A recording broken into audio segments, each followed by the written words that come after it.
with these weapons potentially ending up in the hands of extremists, is it a consequence that the U.S. is willing to accept in order to prop up rebel forces in Syria? As it's an ongoing investigation, I just don't have a comment on that report. It's a policy. It's not the only red flag out there.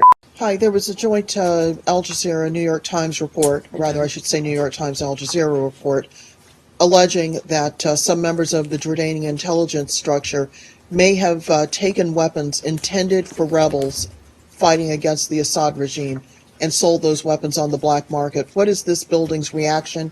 What conversations has it had with the Jordanian government? We all know that weapons turn up on the black market all the time, but given the complexity of the situation in Syria, it does raise some alarm bells. Okay, so thanks for the question. We have no comment on that report. There is an ongoing investigation. The United States remains committed to Jordan's security and stability, and we're proud to stand side by side with Jordan in the global counter-ISIL coalition. But on that particular report, there's an ongoing investigation. I just can't speak to it, Roz. The CIA does not comment either on its covert transfers of weapons, and yet it is a U.S. government policy. Who else should we ask about this? As I said, I have no comment on that. More of a policy. With these weapons potentially ending up in the hands of extremists, is it a consequence that the U.S. is willing to accept in order to prop up rebel forces in Syria? As it's an ongoing investigation, I just don't have a comment on that report. It's a policy. It's not the only red flag out there. For example, last September, the Pentagon acknowledged that the Syrian rebels that it trained gave at least a quarter of their weapons cache to al-Nusra. How many red flags do there have to be for the U.S. to stop arming rebels?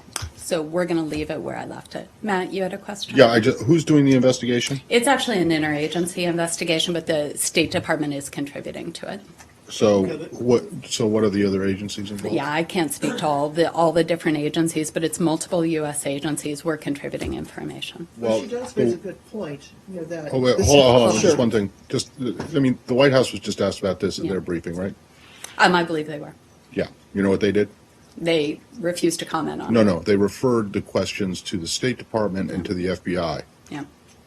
So, and on this, I'm saying there's an ongoing investigation. But you won't even say who's doing the investigation? It's my understanding it's interagency. It's multiple government agencies. I don't have a rundown of who exactly. If I have anything more, we'll come back to you on that. I'm going to hold my on breath. 1 second. How long should I hold it?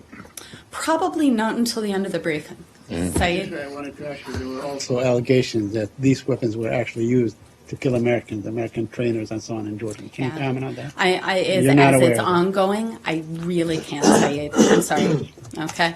Ross? She was touching on a really good point. Yeah. Is there any reason why the U.S. government should be in the business of providing weapons to anyone who is not a part of a nation state's military? Because it seems every time that some rebel group gets its hands on U.S. provided weapons, they end up in the wrong hands. They end up being sold for, whatever on the black market.